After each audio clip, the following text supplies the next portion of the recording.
Hello, you are most welcome, ladies and gentlemen, to Real Impartation Moment on Tuesday Night Anatomy with Daniel Open.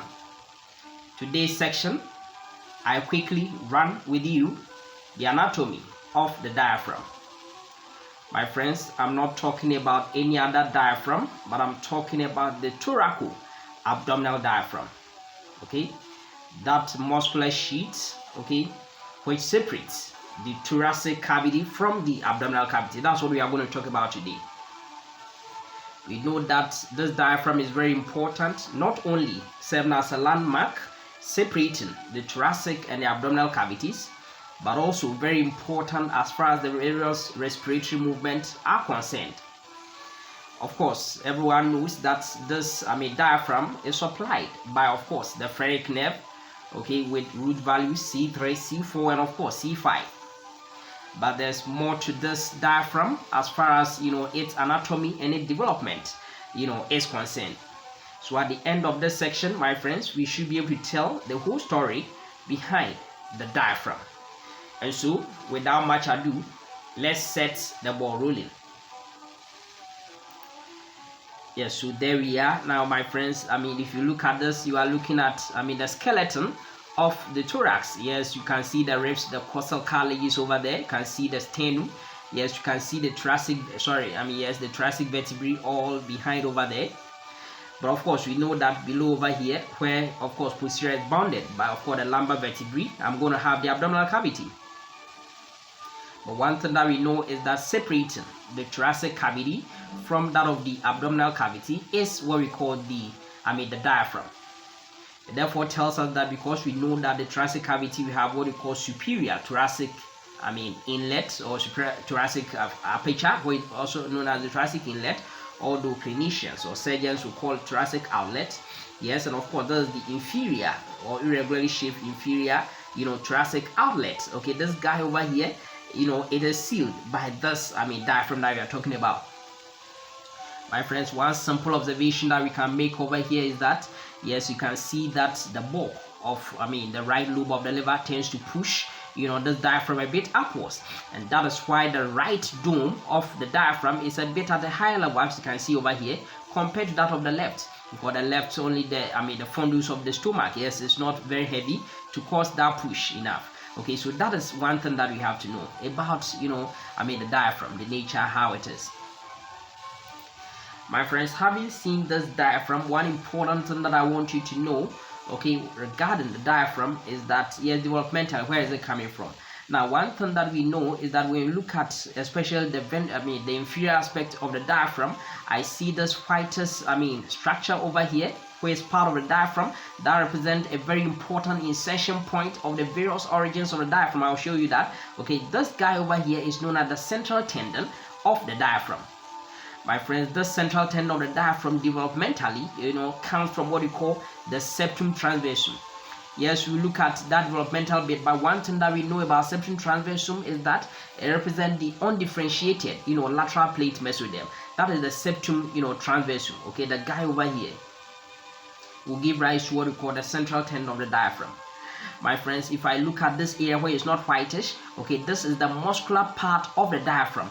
My friends, the muscular part of the diaphragm, okay, comes from what we call the occipital, the cervical somites, okay, and the cervical somite, that is what we also call mesoderm of what we call the body wall or the body wall mesoderm.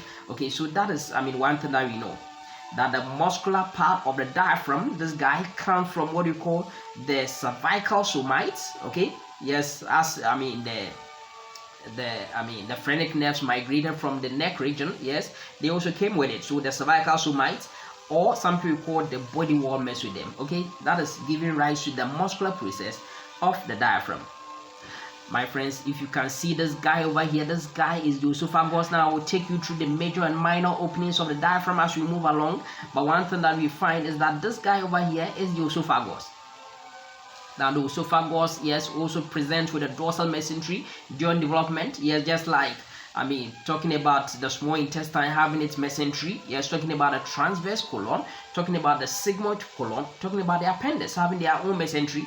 The esophagus during development was also having its mesentery, and that mesentery is what we call the dorsal mesentery of the esophagus. But my friends, as development continues, this dorsal mesentery of the esophagus becomes absorbed. Okay, yes, it regresses, and my friends, the remnant will give rise to what we call the crura of what we call the diaphragm. So one thing that we know about the diaphragm is that the diaphragm is having right cruise, okay, and it's also having left cruise. They are the leg-like, parts or the processes of the diaphragm. My friends, that one, if you look at it from a ventral aspect of the bodies of L1, L2, and L3, we are going to have the origin of what we call the right cruise of the diaphragm. And then from what we call the ventral aspect of L1 and L2 bodies of the lumbar vertebrae, yes, they are going to give rise, the origin to what we call the left cruise of the diaphragm. It therefore tells us that the right cruise of the diaphragm is longer, okay, compared to that of the the left cruise of the diaphragm. Okay, that is one thing that we find.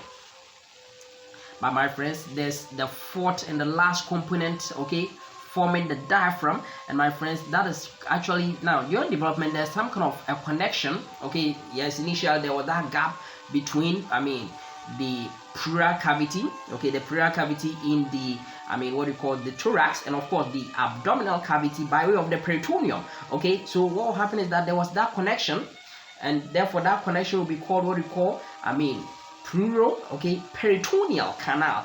Pleuroperitoneal canal. Now, one thing that we have to know is that it is not pleuropericardial, it is pleuroperitoneal canal. So that I'm talking about the connection between the thoracic cavity and the abdominal cavity by way of the pleura and of course the peritoneum. My friends, what will happen is that as development continues, this gap is bridged, or it is actually sealed, okay, by a membrane or a fold joining the sealing these two canals. So these two structures, okay, so that sealing structure will be what we call the pleuroperitoneal membrane, or some people call pleuroperitoneal fold. My friends, failure of that pleuroperitoneal fold, okay, fusion will lead to what we call the congenital diaphragmatic hernia. So that is one thing that I want you to know. So these are the four things which will give rise to, of course, the diaphragm. Now, having seen what these things are, then what are the attachments of the diaphragm? By way of attachment, my friends, anterior, you can see this guy over here. That is the xiphoid process, okay, that we find over there. And my friends, one thing that we know is that, yes, from the xiphoid process, we know that the costal cartilages give some kind of arch. Okay, that is the costal margin, okay, the costal arch. Now, my friend, that costal arch therefore tells us that the cartilages of rib number 7 all the way to rib number 10, okay, will give some attachment by way of origin to the diaphragm. Not only that, even directly, rib numbers 11 and rib number 12 will give direct attachment by way of origin to the diaphragm. Now, my friends, one important thing that you have to know, okay, is that not only that, I told you that the crura, okay, are coming from what we call the lumbar, vertebrae, and that is why, of course, we add the lumbar vertebrae to also be, the origins of the diaphragm. But not only that, you can see these kind of arches, they are bilateral actually, but this one we are showing just one part. This one is called medial, arcuate ligament, medial arcuate ligament, or what you call medial lumbocostal arch, medial arcuate ligament.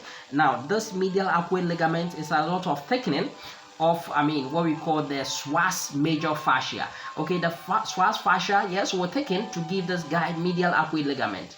Well, of course, yes, lateral to that you have the lateral arcuate ligament or the lateral lumbocostal arch. And my friends, this lateral lumbocostal arch is a lot of thickening of what we call the thoracolumbar fascia. Now, those of you who have not watched the videos that I've done on the abdomen, yes, I've done so many videos, yes, by way of some MCQs, as well as, of course, other ones that I've done. Please get those videos and watch. Yes, you get to understand all these guys. So that will also be, yes, origin to this kind of diaphragm. But my friends, by and large, ultimately, all these fibers from whatever origin, they will come and insert in the central tendon of the diaphragm that I told you that it will arise from what we call the septum transversum. Okay, so that is, what you have to know over here. Now, I told you that yes, failure of what we call the fusion of the peritoneal membrane, okay, will lead to what we call the congenital diaphragmatic hernia. So there's a picture trying to show you that. Now, what I'm trying to say, yes, we have the pleural cavity over here, you have the peritoneal cavity over here, but what happens is that because of the non-closure of the peritoneal canal, okay, and for that matter, yes, lack of that peritoneal membrane or defect in it, okay, will result in some of the viscera in the abdomen by way of the bowels, yes, trying to, penetrate the pleural cavity. Okay, so that is, what you have to know. Now, one thing that we know, yes, generally about the diaphragm is that as far as the various respiratory movement is concerned, yes, the diaphragm plays a key role. Yes, although we know that yes, during inspiration, where it's an active process, yes, the diaphragm is well needed. Yes, although the the exhalation, movement, that one, yes, it's a passive process, but still the diaphragm is needed in both cases. Now, one thing that I want you to know is that yes, look at what I'm going to use, and now look at this color, this red color, that one I'm showing you over here during inspiration for a normal person. Now, one thing is that during inspiration, we want the intrathoracic pressure, okay, to be small, and but for that matter, what will happen is that so that the intrathoracic volume will increase, so that what will happen is that yes, air, okay, atmospheric pressure will be greater, so that air can quickly be drawn into the thoracic cavity or into the lungs. Okay, so that is what we want. So it means that during inspiratory movement, whatever muscles, okay, actions of all the muscles, what will happen is that the diaphragm, when the diaphragm contracts during inspiration, then what will happen is that the diaphragm should move downwards. Okay, that's an important thing that you have to know, that the diaphragm moves downwards during inspiration. Very important. And the reason is that we want to increase the volume of the thorax, okay, or the lungs, so that they can accommodate, okay, more air as we inhale it in. And then of course the opposite will happen, that is during expiration. Then what will happen is that the diaphragm will move upwards, yes, because we want to take away the stale air from the lungs. Okay, we want to ensure that the lung volume becomes smaller, yes, so that you can exhale it. Okay, so that is one thing that you have to know. And by way of making it smaller, then it means that the pressure within the lungs, yes, will increase, okay, more than that of the atmospheric pressure, and therefore simply, yes, simple diffusion will ensure that that stale air within the lungs, yes, will be taken out. Okay, so that is one thing that you have to know. But my friends, there is something that I want you to know. Okay, looking at the two domes of the diaphragm, sometimes one may become paralyzed, perhaps if one of the phrenic nerves is severed, okay, or if there's any kind of injury to the diaphragm to a particular side. Then what happens is that it doesn't affect the other side. The reason is that they are independently supplied by different phrenic nerves. So we have left and right phrenic nerves. I'll show you that. Okay, so that is one thing I want you to know. So what will happen is that during normal breathing, can you see these two left and right domes of the lung? Yes, they are functionally working, capable, and therefore upon contraction of the diaphragm, yes, during inspiration, then the diaphragm will move downwards. Okay, so that's what we see the normal case. But my friends, if one of the nerves is paralyzed, for instance, in this case, if the right phrenic nerve is injured, for instance, and therefore causing paralysis to the right dome of the diaphragm, then what happens is that upon contraction of the diaphragm, we expect during inspiration that the diaphragm should move downwards. Yes, it's only the left one which will move. The right one, yes, will not is paralyzed, and therefore will not be able to move. But my friends, as this diaphragm, yes, compresses on the abdominal viscera, it increases intra-abdominal pressure, and what happens is that pressure will cause, okay, the viscera to push against this diaphragm, and the part where is defective, where is paralyzed, okay, in this case the right dome, yes, will move upwards, opposite to what we expect to see in the case of inspiration. Yes, conversely, for expiration, we expect that expiration, what will happen? The diaphragm should move upwards. The diaphragm, upon relaxation, it should move upwards to assume a dome shape. Okay, then what will happen is that, yes, in that case, that's the normal case. But in case, yes, the diaphragm, the dome, the right dome of the diaphragm is still defective, then what will happen is that, yes, there is the left one which will be able to move upwards. The right one, okay, won't be able to move. And therefore, because of that, When the right one moves upwards, then intrathoracic pressure will increase, which will cause the right one to move downwards. And that is why you can see that the blue color, what is shown over here, you can see that it has shifted, to move downward. So that is, one thing that we see. Okay, so you have to understand these kind of dynamics. Now, importantly, as far as this, mating is concerned, is that I want to show you the major openings of the diaphragm. Okay, so what are these major openings of the diaphragm? Now, one thing that I want you to know, okay, is that within this area, this whitish region that we find over here, this is the central tendon of the diaphragm. Now, I'm moving from, anterior to posterior. So from the central tendon is more anterior, but as I go more backwards, I'm going posterior. So from the right side, okay, from the right side of the central tendon of the diaphragm, there is an opening over there, and that opening is what we call the caval opening. My friends, caval opening is at the T8 vertebral level because at the end of the day, it is allowing the inferior vena cava to traverse through it. Now, why should it be at the right side? The reason is simple, because of course the right atrium of the heart, yes, toward the right side. So it's at T8 vertebral level because if I spell vena cava, I'll get an 8-letter word. Okay, so that's what we see. So traversing, allowing the inferior vena cava to pass through it.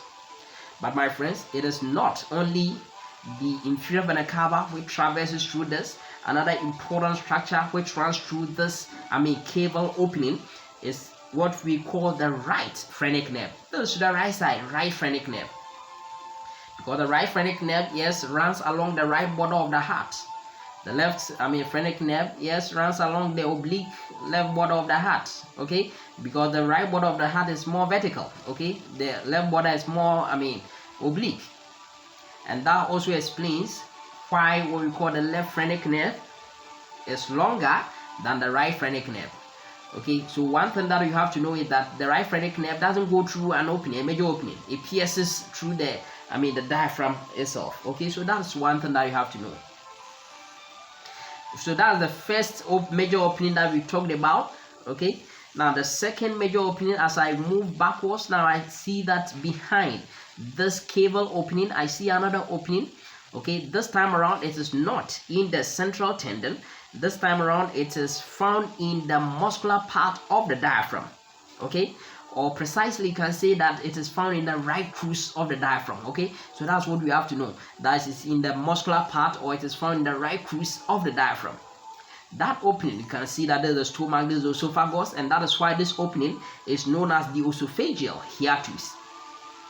My friends, this esophageal hiatus is not at T8 as we saw in the case of vena cava. This one is at the level of T10, because my friends, if I British spelling esophagus is OSOPHAGUS. If you do that spelling, then what will happen is that you get a 10-letter word for esophagus, and that is why its level will be at T10 vertebral level. And so it tells you that it will allow, yes, the thoracic esophagus to become abdominal esophagus, yes, to run through it. Okay, so that is one thing that we find. But not only that, even the what will happen is that, yes, right and left vagus nerves, okay, we run through it as well. Yes, of course, they will become anterior and posterior, what we call vagal trunks eventually. Yes, visit the video that I've done on the abdomen and you get all these things for yourself. Okay, so that is what we find. But my friends, not only that, there will be an artery which will supply, okay, this abdominal esophagus. Yes, it's a branch of what we call the left gastric artery, and that is what we call the esophageal branch of the left gastric artery. We also give it that kind of supply to it. Okay, so that is one thing I have to know. My friends, the last but not least, okay, now you can see that we are moving from right, we came almost the middle aspect, then we are going more towards the left. Okay, but the most posterior one, the most posterior major opening that we have, okay, this time around finding itself in between the left and right crura of the diaphragm. My friends, you can see this red color structure over here. That is the abdominal aorta, and that is why the opening over here, okay, is known as the abdominal hiatus, aortic hiatus. And my friends, if you spell aortic hiatus, you get a 12-letter word. That is why this aortic hiatus occurs at the T12 vertebral level. Okay, so that is an important thing that we should know. But my friends, I always say that it's not only aorta which is traversed through it, but the AAT structures. One of them is the aorta, another is the azygos vein, sometimes hemiazygos vein, and then of course the thoracic duct. So these are the structures which will pass through the major openings of the diaphragm. Very important that we know them. Now, if you have seen major openings of the diaphragm, then it makes sense that I quickly touch on what we call minor openings of the diaphragm. Yes, which is usually given, limited attention. Yes, but it's very important as far as your exam is concerned. You have to know about these guys. Okay, and the first minor opening I want to show you, yes, on either side of the sternum. Okay, or the xiphoid process of the sternum. There are two actually, and this one is very large, usually not large like this. If it becomes so large like this, then hernia, yes, there could be that kind of herniation through it. My friend, this foramen is known as foramen of Morgani. Okay, so these are the anterior aspects of the diaphragm, okay, between the sternum, okay, and the diaphragm. So I have this one. This is the foramen of Morgani. My friends, this foramen of Morgani, yes, will allow what you call the superior epigastric vessels to traverse through it. Okay, so that is an important thing that we have to know. Of course, you learned about the rectus abdominis muscle. That deep to the rectus abdominis muscle, running in the rectus sheath, we have what you call the superior and inferior epigastric vessels. Yes, one thing that I have to know is that the superior epigastric vessel or artery, yes, it actually came from what you call the internal thoracic artery. Okay, so that's an important thing that you have to know. So it ran through it and then it came here, okay, into the abdominal cavity. So it will run through what foramen is the foramen of Morgani. Okay, so that is one important thing that you have to know.